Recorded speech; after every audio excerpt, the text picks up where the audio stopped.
Hello, kids! Well, we learned about the destruction of Sodom in the last episode. Insha'Allah, I will tell you a new story today. It's the story of the son of Prophet Ibrahim alayhi salam.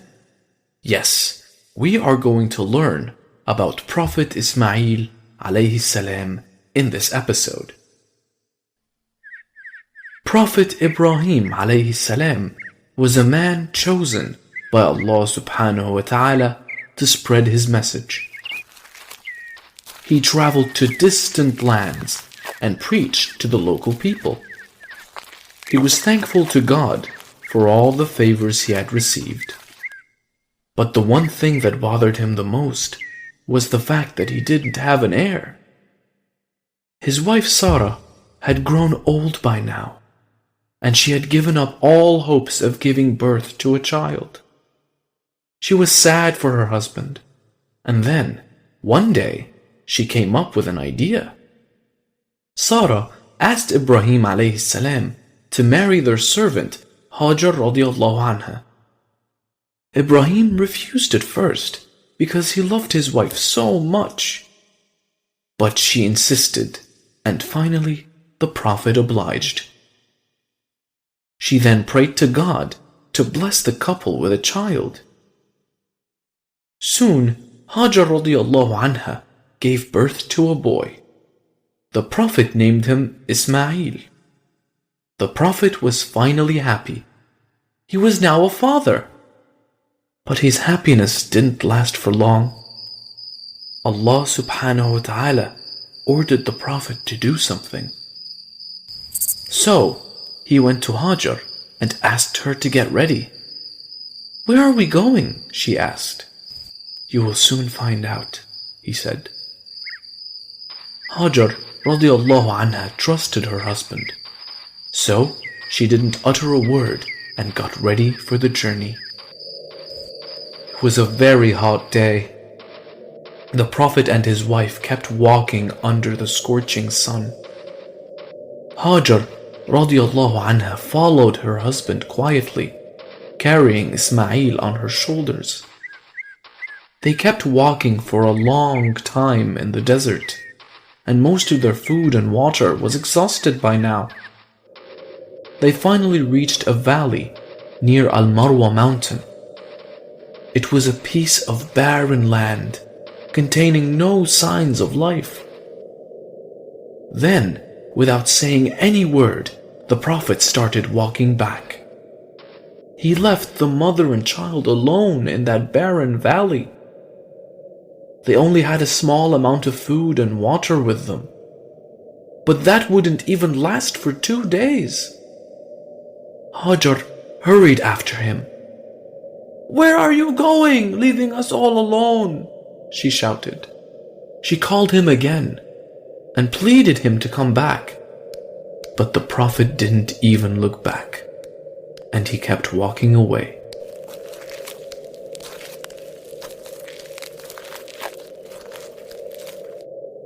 In spite of her cries for help, when she saw the Prophet was silent, she realized that he was not acting on his own. She realized that he must have received commands from God to act in such a way. "Did Allah command you to leave us in the desert?" she cried. The Prophet shook his head. Then his noble wife said, "Do not worry, we are not going to be lost, since Allah who commanded you is with us." The Prophet continued walking without looking back. In a few hours, the food and water that Hajar radiallahu anha had in reserve got over. The baby soon got thirsty and started to cry. She wanted to see if there was anyone nearby, so she ran up a hill called Al-Marwa. She stood there and looked around, but she saw no one. Then she ran to the next mountain, called Al-Safa, hoping to find someone from there. But she couldn't find anyone from there either. Then she ran back to the top of Al-Marwa, then again to Al-Safa. She kept running between these mountains 7 times. By the time she climbed Al-Marwa for the last time, she was very tired. It was then that she heard a voice. She kept quiet and waited to hear the voice again. She heard the voice for the second time, and she said, "Oh, whoever you might be, you have made me hear your voice. Have you got something to help me?" It was then that she saw an angel. The angel was digging the earth. The angel kept digging till water flowed from it. It was a miracle. When she saw the water, she ran toward it and placed stones around to build a basin. This place where the water rose is called Zamzam. Hajar radiallahu anha didn't go anywhere else and stayed at Zamzam. Days passed. Al-Marwa lay between a trade route between 2 towns. One day, a few traders were traveling through the desert. When they saw the birds flying around Al-Marwa, they knew the birds were there because of the water. "Hey, look," one of them said. "Looks like we can find some water there." Others agreed and walked toward Al-Marwa. When they arrived, they were surprised to find a woman. She was holding a baby too. "Shall we stay here and use this water, please?" they asked her. Hajar agreed, and they drank water from Zamzam. Many others arrived at Al-Marwa, and some of them eventually settled down there.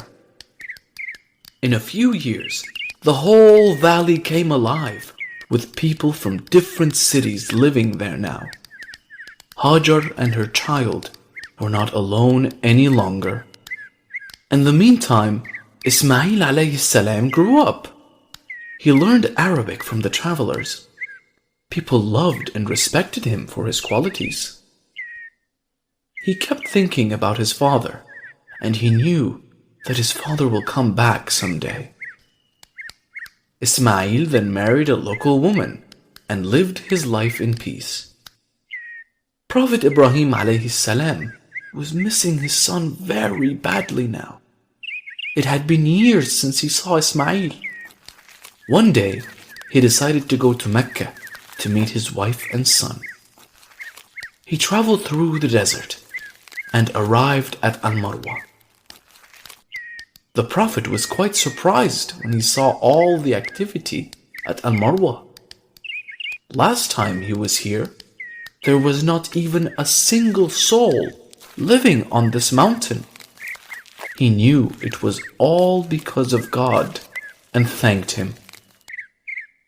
He asked the local people about his wife, but they told him that Hajar had died some time ago. When the Prophet heard this, he was very sad. But then they told him about his son. Ismail was still alive. The Prophet was very happy to hear this. The news of his father's arrival reached Ismail. He ran to meet his father. When he met the old Prophet, he had tears in his eyes.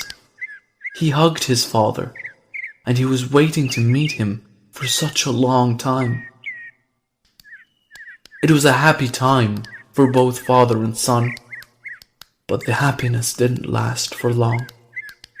One day, God decided to test Ibrahim alayhi salam. One night, when the Prophet was sleeping, he saw a dream. In his dream, the Prophet saw himself killing his son as a sacrifice. When the Prophet woke up in the morning, he ignored it, thinking it was just a dream. But the next night, he saw the dream again. This time, he realized that this was not just an ordinary dream. It was Allah asking him to sacrifice his own son.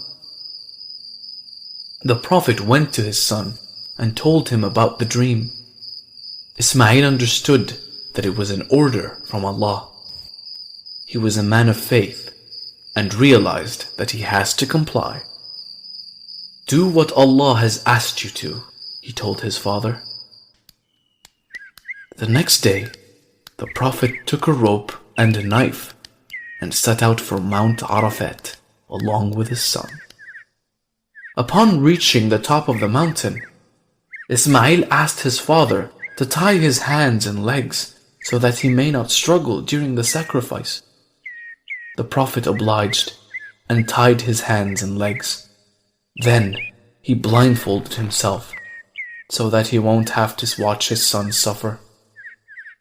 Then he raised his knife for the sacrifice, but suddenly he then heard a voice. The voice asked him to stop the sacrifice and told him that this was just a test. The Prophet was relieved. His son was going to be alive. They hugged each other and cried tears of joy, for they had just passed a difficult test from Allah subhanahu wa ta'ala. Ismail alayhi salam joined his father in preaching to the people. They spoke about Allah and called people to Islam. One day, Allah ordered the Prophet to build a house for worship. The Prophet told his son that Allah had ordered him to build the Kaaba, and Ismail replied, "Do what your God has ordered you to do." They soon started building the foundation of the Kaaba. Ismail alayhi salam helped by carrying the stones, while Prophet Ibrahim alayhi salam built the house.